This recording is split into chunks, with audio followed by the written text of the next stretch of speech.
자, 첫 번째, 일반적인 전략을 좀 말씀드릴게요. 자, 어떤 문제가 출제되고 있는가 경향을 확인하자는 건데요. 크게 보면 이제 피셋형하고 모듈형으로 분류할 수가 있죠. 그래서 피셋형은 대부분의 주요 공기업에서 나오고 문항수에서도 비중이 높아요. 그리고 최근에 급격하게 피셋형으로 갔다가 이제 다시 모듈형 쪽에 비중이 좀 올라가고 있는 그런 트렌드예요. 그러니까 피셋형의 비중이 올라갔다가 살짝 내려오는, 그러나 여전히 높은 그런 상태입니다. 자, 그래서 피셋형은 적성검사형입니다. 그럼 적성검사형이라는 건 뭐냐면 암기된 지식의 양을 보는 게 아니에요. 그러니까 이게 내가 외워서 달달달달 문제를 푸는 게 아니라 주어진 텍스트, 주어진 자료 안에서 문제를 풀라는 거예요. 해결하는 거예요. 그래서 빠르게 독해하면서 필요한 경우에 계산해가지고 답을 찾아가는, 크게 말하면 이제 문제 해결 능력이라고 보시면 돼요. 그러니까 아까 우리 NCS 10개 영역에서 문제 해결 능력이라고 있었잖아요. 근데 결국 NCS도 크게 보면 자료 해석이자 문제 해결 능력인 거죠. 자료를 해석해서 문제를 해결하는, 그게 핵심이라고 보시면 되겠습니다. 자, 그래서 자료 내에서 문제를 해결하도록 요구합니다. 이거 체크해 두시고. 자, 그러면은 이제 출제 소스는요, 일단 유사한 시험 중에 선구자적인 역할을 하고 있는 게 이제 피셋 문제가 있죠. 그래서 피셋 문제들을 응용한 출제가 많이 이루어지고 있습니다. 그래서 공부를 하시는 분들은 대부분 피셋 문제를 풀어보죠. 그래서 저희도 피셋 for NCS라는 책을 통해서 피셋 문제들을 소개를 하고 있습니다. 근데 모든 피셋 문제가 NCS에 출제가 되는 건 아니에요. 그러니까 피셋 문제 중에서도 너무 난이도가 높거나 너무 자료의 양이 많거나 이런 것들은 NCS로 내기 좀 부적합하거든요. 그래서 저희 교재에는 이제 피셋 문제들 중에서 NCS로 출제가 가능한, 그리고 가능성이 어느 정도 있는 문제들을 대상으로 교재를 집필을 했습니다. 그래서 대체로 쉽게 변형하고요. 가끔은 또 그대로 나오기도 합니다. 그래서 최근에 뭐 아주 똑같이 내가지고 좀 시끄러웠던 사례들이 있었죠. 그래서 뭐 예를 들면 2019년 590제 피셋 자료 해석 문제가요. 2019 상반기 모기업 수리에 나왔는데요. 뭐 그 모기업이 뭐 이제 말씀드려도 되겠죠. 지났으니까. 산업인력공단, 산인공 문제 출제가 된 적이 있습니다. 자, 그리고 모듈형으로 가면, 모듈형은 이제 주요 공기업이 아닌 전력그룹사나 주요 공기업인 경우는 대체로 문항수의 비중이 낮다라고 돼 있죠.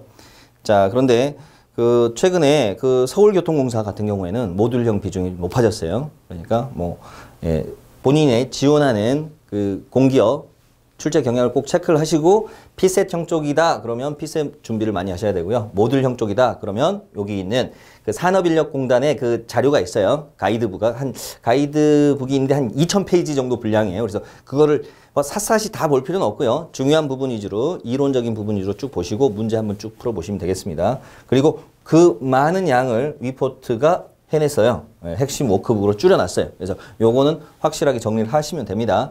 그래서 본 강의 이전에 또는 병행하시면서 이 워크북 책 속의 책으로 들어있으니까 그 내용 꼭 이론적인 부분, 그 다음 문제들 풀어보시기 바라겠습니다. 그리고 이 부분은 그 NCS의 그 전문가이신 황현빈 선생님께서 강의를 해주실 겁니다. 자, 그 다음에 이제 준비 방법으로 가보면 뭐 다 아는 이야기지만 한 번 더 확인해 보겠습니다. 뭐 대단한 걸 제가 말씀드리는 건 아니지만 그래도 한 번쯤은 점검해야 될 내용이죠. 일단 아까 제가 스워트 분석이라는 거를 언급을 했었잖아요. 스워트 분석에서 이 조직을 그 기준해가지고 하는 건데, 이걸 개인에다가 맞춰도 마찬가지예요. 내가 갖고 있는 강점과 약점이 무엇인가. 그러니까 이건 나에 대한 문제예요. 나에 대한 문제고. 그 다음 요거는 기회와 위협, 위기 이런 거니까 요거는 이제 시험, 이 시험이 주는 기회와 위기가 뭔가, 그거를 연결을 해서 최적 전략을 짜보자 이거죠. 그러려면 일단 나 자신을 알아야 되고요. 시험 문제가 어떤 게 나오는지를 알아야 되겠죠. 그래서 본인의 역량과 그 다음 이 시험 문제가 어떤 유형의 문제들이 나오는지, 어떤 난이도로 나오는지를 알아야 되겠죠. 그래서 일단 그걸 확인하셔가지고 일단 본인의 취약 영역을 집중 공략해야 되겠죠. 그래서 잘하는 건 그대로 유지하고 못하는 부분을 끌어올려가지고 전체적으로 득점을 올려야 되겠죠. 그래서 이제 교재나 강의, 스터디 등을 활용하시면 되겠고요. 그리고 실전에 가셔서는 취약 영역을 끌어올렸지만 안 되는 영역이 분명히 있거든요. 안 되는 영역 전체가 있을 수도 있고, 아니면 그 영역 안에서도 하위 영역. 예를 들어 수리 안에서 나는 농도 문제는 그렇게 안 풀리더라. 아니면 농도 문제를 전체적으로 풀기는 하는데 그 중에서도 물 3번 섞으면 어렵더라. 뭐 이런 게 있을 거 아니에요. 아주 디테일하게까지 가지면 더 좋겠죠.